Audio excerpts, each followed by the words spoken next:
I'm going to be talking about Arnold Rothstein. Dan and I were talking a little bit before the meeting started about the fact that there was a period when the mob really was very involved in Saratoga Springs. It was in the 20s and in the 30s. Well, maybe into the 30s and into the 40s. The guys who were running the mob in Saratoga at that time were guys like Meyer Lansky, Lucky Luciano. They didn't go to college to learn how to be in the mob. They learned from this guy. So Arnold Rothstein, now we all think we know what organized crime is. Really, before Arnold Rothstein, it was just crime. You'll find that in a lot of ways, the things he was doing, became what like the mafia would do later on. So he's a fascinating character, and in a lot of ways, he's not what you expect. I'm going to just cover a few things that he did. Other than maybe Al Capone, Arnold Rothstein is probably the best-known mobster out there. He has popped up from time to time in pop culture. The Great Gatsby, he is a character, very prominent character, but almost entirely unseen in The Great Gatsby. If you haven't read it since high school, this is a scene from the book. Who is he anyway? An actor? No. A dentist? Meyer Wolfsheim? No, he's a gambler. Gatsby hesitated, and then he added coolly, he's the man who fixed the World Series in 1919. Fixed the World Series, I repeated. The idea staggered me. I remembered, of course, that the World Series had been fixed in 1919, but if I thought of it at all, I just thought of it as something that merely happened. The end of it was some inevitable chain. It never occurred to me that one man could start playing with the faith of 50 billion people, with the single-mindedness of a burglar blowing a safe. How did he happen to do that? I asked after a minute. He just saw the opportunity. Why isn't he in jail? Oh, they can't get him, old sport. He's a smart man. And that broadly is, how he was always been seen. Fitzgerald, I think, once met Rothstein. He was, in the book, he's sort of, those kind of mobster, and that really is not who Arnold Rothstein was. Another pop culture reference, one of my favorite movies, The Godfather 2, one of the great movies of all time. Lee Strasberg, the famous acting teacher, taught, I think, Marlon Brando, some other people like that. He's playing a mobster called Hiram Roth, and that name is a tribute to Arnold Rothstein. The character is more or less based on Meyer Lansky. That's shot from the movie on a rooftop in Havana, right before the Cuban Revolution. So that's he's very much Meyer Lansky, but the name that they've given him in the movie is Hyman Roth. And I always believe that is a reference to Arnold Rothstein. And here's a picture. I can't swear this picture isn't from Saratoga. It's from right around 1919. He would have been in his late 30s at that point. His nicknames were the Brain. He never made a mistake with numbers. And he was also known as the Big Bankroll because if you were, say a bookie had sustained some serious losses, he's got to go to somebody who has money, who can help him pay off the losses. Arnold Rothstein had cash. He had thousands of dollars, and that's going to play into the story later on. But you notice he was wearing a bow tie, well-dressed, nice hat. This is pretty much, he was a well-spoken, charming guy. Just because a lot of people think that a lot of the Jewish immigration into the United States came in the early 1900s as there were pogroms in areas which is now the Ukraine, Belarus. But actually, Arnold's grandfather is the one who came to the United States. Harris Rothstein came from Poland in the 1830s, 1840s, somewhere in that era, again, because there had been a pogrom. So, there were a number of pogroms over the years in which Jews were persecuted, and so Abraham, Arnold's father, actually was born in 1856 in New York City. Yeah, this is just because there's ancestry sites everywhere. I can pull up stuff like this. So we know the name of his grandfather, of his father. The father lived in New York City all his life. The father was a very religious Jew. I mean, I don't think he necessarily objected to how his son made a living, but the fact is he outlived his son by more than 10 years, died at the age of 83. In the end, he and his son did have a falling out, but it was not over mob activity or anything illegal. It was over this woman. This is Carolyn Green. Now, Arnold had a soft spot for showgirls. He could be very charming. He would be especially charming if you had power. He could be even more charming if you were pretty. So he did have a weakness for showgirls. Carolyn Green was probably 20 when they met. I think he was 26. So I think it was the summer after they met. Yeah, she was 21 by then. Her 21-year-old friend, the two of them came up together. Arnold was already up here because all the gamblers came to Saratoga in the summertime. But these two 21-year-old girls, they were each other's chaperone.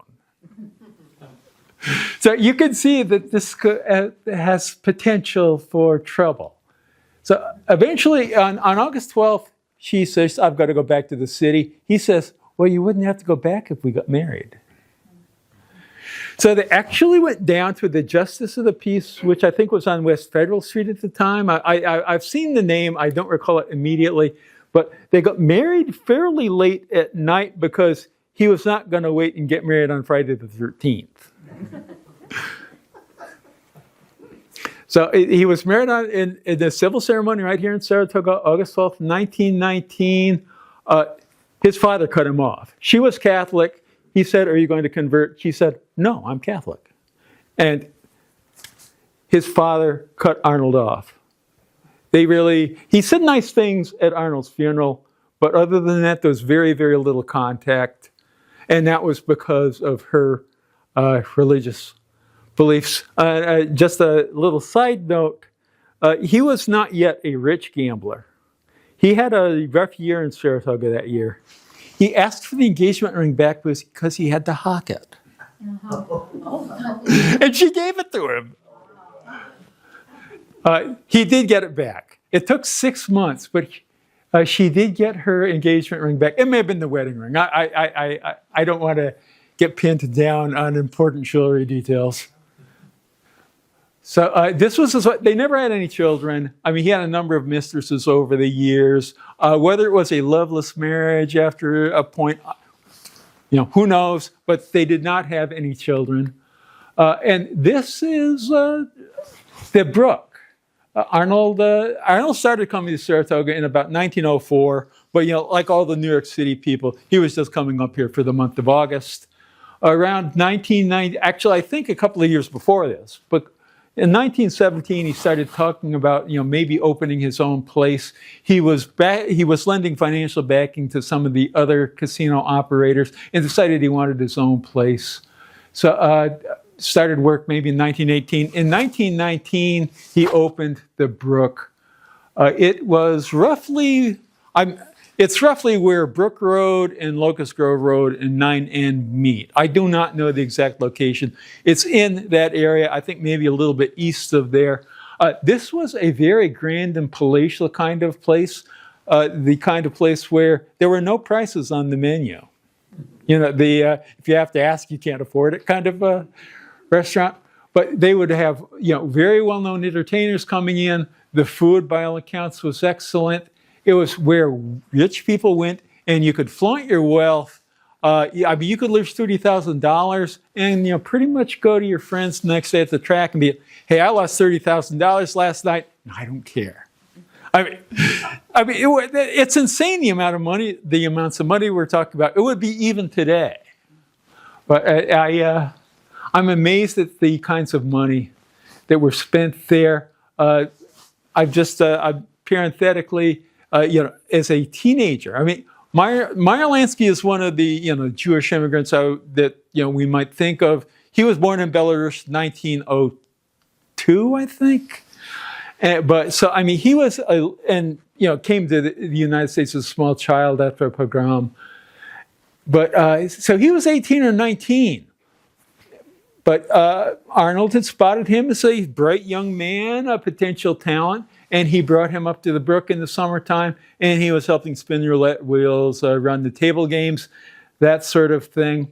But this is where people would gather after the track, all sorts of gossip as you were playing games, and it would seem that the fix of the 1919 World Series at least got discussed there.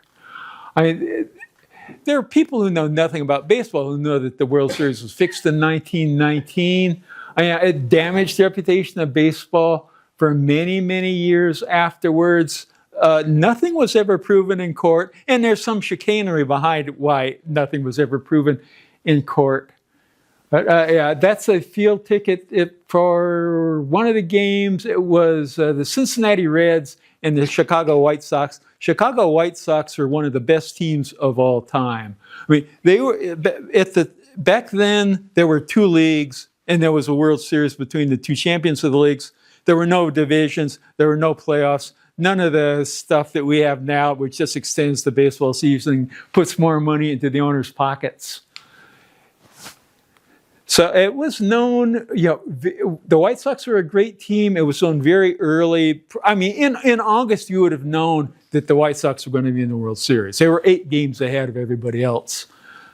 And I'm not sure, I don't know how locked in Cincinnati was, but it was pretty predictable that the White Sox at least were going to be in the World Series. And I mean, there was money flying all around. I mean, there were always rumors about the World Series in 1914, 1918. And then in 1919, it would seem something really did happen. This guy is Monty Tennis. He's a Chicago gambler. He ran a wire service that distributed sports scores. That sounds like a conflict of interest, right? But I mean, there were other wire services out there. There were telephones, there were telegraphs. He couldn't withhold results that he knew for more than a few seconds. But I'm not saying he didn't take advantage when he had the opportunity. He was a Chicago gambler. He's always looking for new information. He's at the Brook in August of 1919. And he says he's hearing things about the World Series maybe being fixed this year. Now, he says he heard it from Rothstein. I am skeptical that Rothstein was that careless.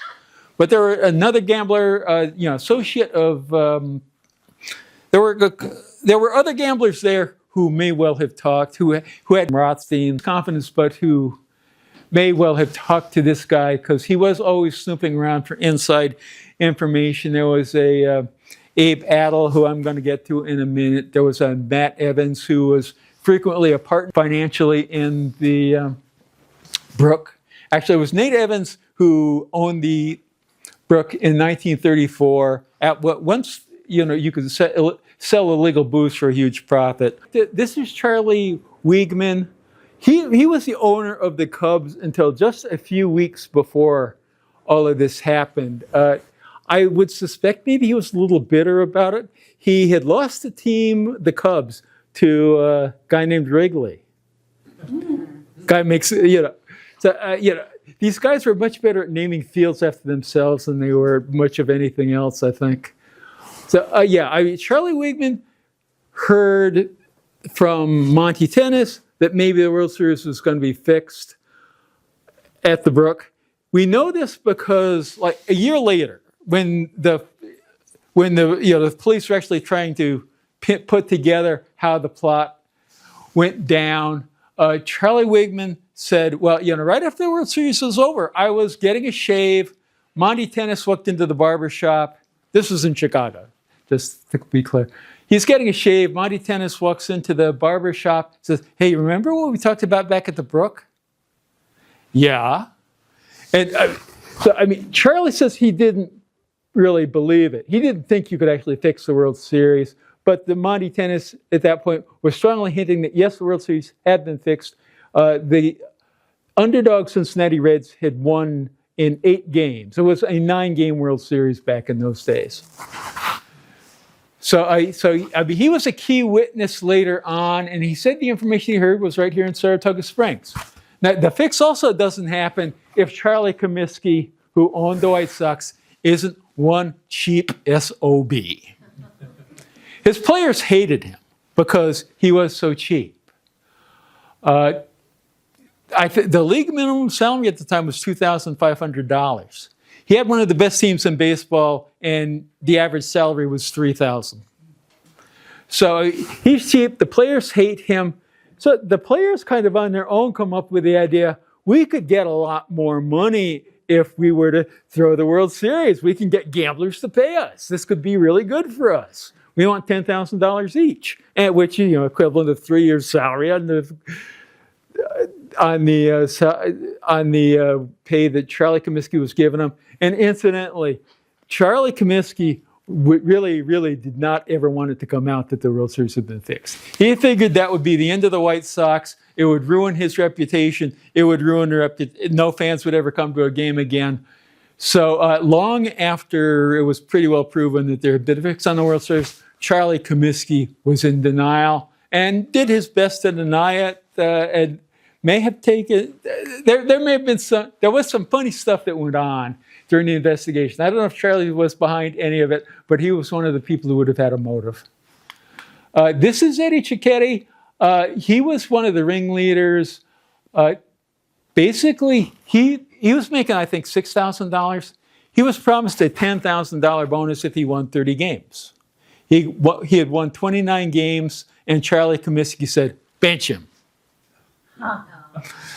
So I mean, the players have reason to be bitter. Shoeless Joe Jackson, one of the greatest hitters of all time. He career 356 hitters. He is also in on the plot. I mean, both Cicchetti and Jackson are later going to confess, although those confessions somehow disappear before the case goes to trial. So the players want $10,000 each. They are actively looking for gamblers who might be willing to give them that kind of money. There were people who were actively interested, but everyone knew there was only one person who would be able to come up with $100,000 in cash to buy the services of 10 players on the White Sox to throw games, and that was Arnold Rothstein. He knew something. At the very least, he knows there's a fix. 2 different groups of gamblers came to him. Now, one he met in the lobby of the Astor Hotel in New York City. They made their proposal to him, and he threw them out very publicly. This is a gambler who likes to keep everything a secret. So he's having a meeting about fixing the World Series in the lobby of a major hotel and throwing those people out. We think he protested a little too much, perhaps. Just so you understand, the way that the fix was promised and the way it went down, 2 totally different things. There was crossing, there was double crossing, the double crossers. I don't think any player ever got more than $1,000. Cicchetti was given $1,000 after the first game, which the White Sox lost. He said, well, where's the rest of the money? He was told, well, we have to keep the rest of the money in order to make more bets. After game 2, there was no payment. So for the third game, the White Sox went out and won it to show that, no, we're serious. We want to get paid off, or we're going to go ahead and win the World Series. It's questionable whether 2 people can keep a secret. 3 definitely can't. And we're going to be getting into territory where dozens of people knew about the fix. You were not going to be able to keep this a secret. It was rumored all the way through the World Series that something wasn't quite right. So eventually, like a year afterwards, in the summer of 1920, so almost a year later, Rothstein's name has been thrown around all through this investigation. People have confessed and they have said, oh, no, I think Rothstein must be behind it. But he had a very good New York City lawyer. His New York City lawyer says, I'm going to have you go in front of the grand jury. He said, are you crazy? No, you go in front of them. You deny everything. It's going to look, we're going to make you look like a martyr, is basically what they're saying. So he went in front of the grand jury. He denied knowing anything. And he was never indicted, even though a number of other people were, including 8 players and several gamblers. Now, this guy he was an associate, Abe Attell, featherweight boxer. He became a gambler, another part of this Jewish mafia group. He went to Chicago to arrange the payoffs. The best argument I can think of for why Rothstein really wasn't behind this is you wouldn't hire an idiot like this to actually handle your bribes. I mean, he was a very good lightweight boxer. Became a gambler. He did gamble in Saratoga. He was at the Brook in 1919. And, so, I mean, obviously this is a picture of him young in his boxing years. But, so, I mean, he was meeting with the players. He was paying off the players. I mean, just too many people knew what was going on. And Abe Attell is part of the reason why. And at the end, I mean, Rothstein, again, he tries to keep a very low profile, but he issues a public statement, apparently like issuing a press release. My friends know I have never been connected with a crooked deal in my life.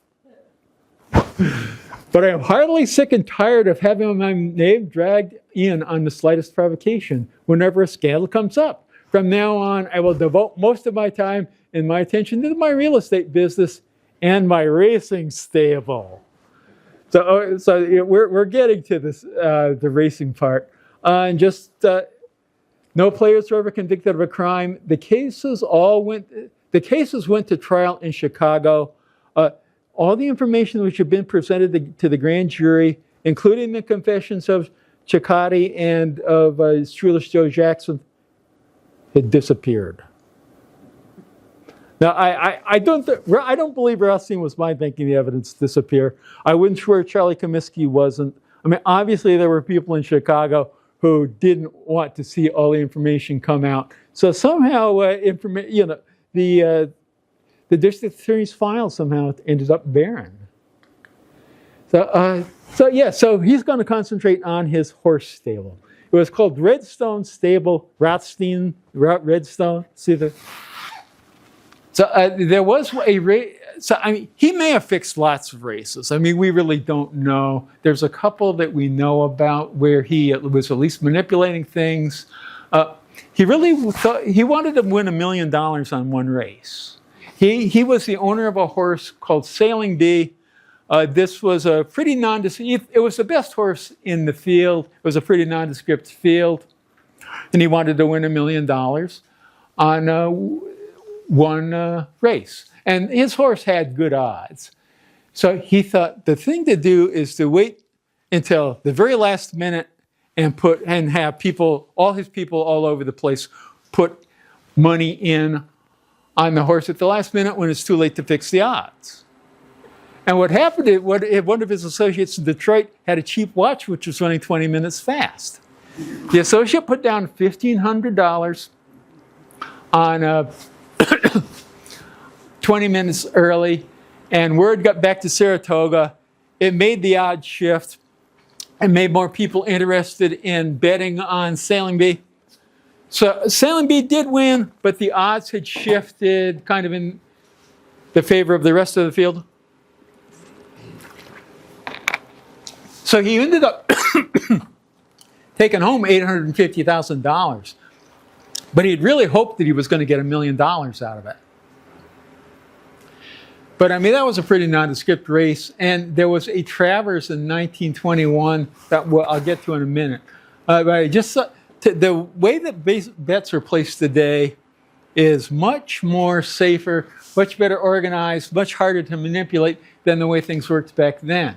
Right, the guys with umbrellas in the picture, if you can make it out, those are bookies, and people would gather all around the bookies. The bookies kept a pretty good eye on each other, but each one of them could offer different odds. And they were always looking for some edge on the other guy but if they did get an edge on the other guy, word got around really fast. And of course, the public was figuring out which bookies were the best ones to go to. So I mean, there were human weaknesses in the system. It's a system that's it was easy to manipulate. Pari-mutuel wagering, which is, the centralized kind of wagering that we now know about, started in 1940. But at the time we're talking about, behind the grandstand was where the bookies would have their circles, and you would just gather up to your favorite bookie. So, now the 1921 Travers, this is just, it's a manipulation is what it is. Arnold Rothstein owns a horse named Sporting Blood. He was going to end up winning the 1921 Travers. Initially, there were only 2 horses entered in the field. So, I mean, you're guaranteed second place money. But Prudery, who was owned by, somebody very wealthy, owned Prudery. Prudery was an excellent horse, but, word around the track, and, Rothstein's always listening, is that she's off her feed. And, I mean, his horse, Sporting Blood, has been training very well. So, in a 2-horse field, he's thinking, well, if the other horse is off its feed, maybe there is a chance we can do something here. But just to try to get more money into the race, at the last minute, Harry Sinclair, another Oklahoma oil money gambler, another guy who hangs out at the brook, is at the track every day, sees Rothstein all the time. He owns a horse called Greylag. Greylag had won the Belmont in 1921. Greylag does nothing wrong. Greylag is going to be the horse of the year. Greylag is going to be a Hall of Fame horse, but he's entered into the race on the day of the race, which was legal at the time. So yes, money that had been on Prudery gets shifted to Greylag.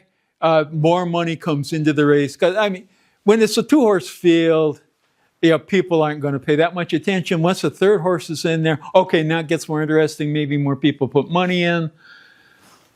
So, and Harry Sinclair actually went to prison for contempt of Congress and the Teapot Dome scandal. So, Sinclair Royal, remember the dinosaur? That was him. And was he in on this? We don't know.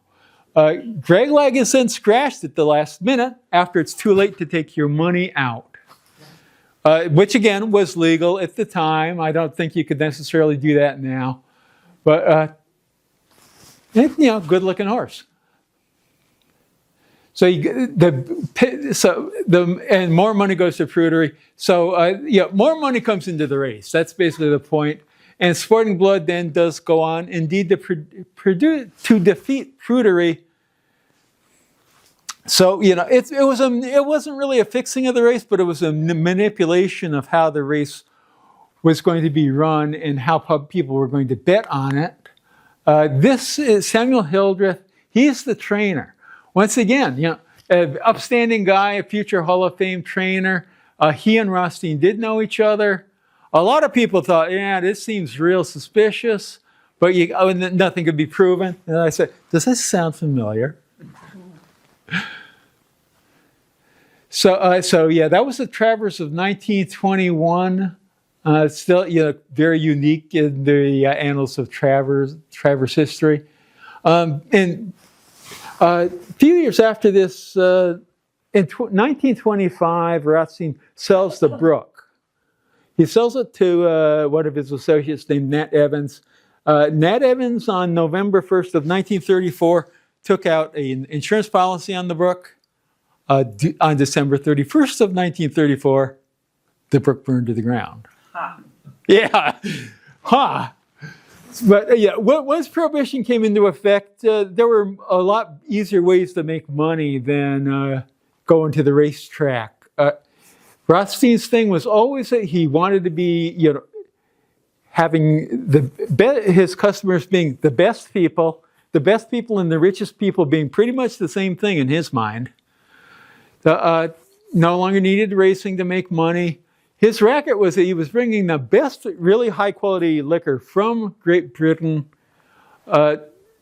and then, selling it to people who could then brag at, hey, look, even though there's prohibition, I can get this kind of thing. Yeah. So he's got Glenlivet, he's got good Irish whiskey, all of that sort of thing. These boats would come over from the Great Britain, and they would be parked off the coast of Long Island, and you'd go out in a little boat like that one to ferry the liquor off it. Meyer Lansky is one of the people who helped ferry liquor to shore and then drive it into New York City.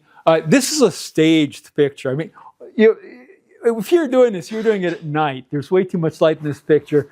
And ideally, you're not getting met by a bunch of feds with guns. So I believe this is like some picture that the FBI actually staged to make it look as though, we will be there waiting for you. For the most part, it didn't work that way. There was a lot of money to be made in Prohibition, and Rothstein made a lot. He may have also gotten into hard drugs toward the end. That is much more speculative than what we know about his race, and we know about the World Series, we know about Prohibition. It gets speculative, but he may have kind of pioneered the idea that you could bring hard drugs into the country. And his mind was starting to go. Something was wrong with him. He was still gambling privately, and he was participating in card games in Manhattan. So in the middle of October, he got into a card game, a private card game. He ended up losing $320,000. He thought he had been cheated. He couldn't prove it. But you're honor bound to pay your debts unless you were cheated, in which case you're not honor bound. So, he thought he'd been cheated. George Hump McManus is the guy who had hosted the card game. He had a hotel room in New York City. It was 3 weeks after the debt had been incurred. He called up Rothstein at the restaurant where Rothstein typically hung out, said, come on over here. And Rothstein went. He left his gun behind because that was the honorable thing to do. But he knew that there was going to be a confrontation of some type, it would seem. Next thing we know of Rothstein is there's an elevator operator. He's taking a break on the first floor of the hotel. The meeting had been on the third floor of the hotel. But here's this guy kind of, hobbling along. And the elevator asks, are you all right? And the man says, I've been shot. It's Rothstein. So, the police are called. They do ask him, so who shot you? And of course he's not going to say. He fairly quickly lost consciousness, I believe. It was a gut shot. There very little that could be done for that at the time. So he died in a hospital the following morning. He did have, pretty significant funeral. And at his funeral, his father did come and say what a great son he had been. But as I say, that the father and son had not been on speaking terms in a very long time. So, yeah. Who inherited his money? But was he still married to the woman? They were. Yes, they were. They were still married. I don't know. I believe some of his brothers and sisters got money. And his father is going to outlive him by more than 10 years. So you can only imagine how difficult that is. But that was the ennoble end. McManus did get charged with murder, but once the case was presented to a jury, it never went to the jury. The judge simply said, "Yeah, you have no evidence here. You must acquit." So nobody was ever convicted of that murder, and there are people who think the murder went down. Well, no one. It's never been proven who committed the murder. There's a strong circumstantial case for this McManus guy, but nothing, no proof. So Rothstein's legacy, Meyer Lansky, who would go on to run the Chicago Club right on Woodlawn Avenue for a number of decades into the 1950s. He was a protege Lucky Luciano was another protege. Dutch Schultz was a protege who worked at the Brook. Lansky, though, was probably the best known of the people. He was the most connected with Saratoga. He was running gambling operations pretty much right out in the open. And actually, the one time that Meyer Lansky ever went to jail was after the Kefauver investigation in the early 1950s. Sheriff went out and arrested Lansky for illegal gambling. So he did serve a brief time in jail. And in my Off the Northway book, I do have a story. I talked to Judge Michael Sweeney, who by then was a long retired State Supreme Court appellate division judge, but is a young but well-connected lawyer. He had been asked to come see Meyer. I mean, he wasn't criminally defending Meyer, but he was being an intermediary with the sheriff when Lansky needed a favor, like a kosher diet or a visit on a day when visiting wasn't normally allowed. So there's a story about that in the Off the Northway book. But yeah, with the Kefauver investigation in the early 50s, that was really kind of the end of the mob era in Saratoga Springs. But it's a fascinating era. And, oh, there. Well, thank you.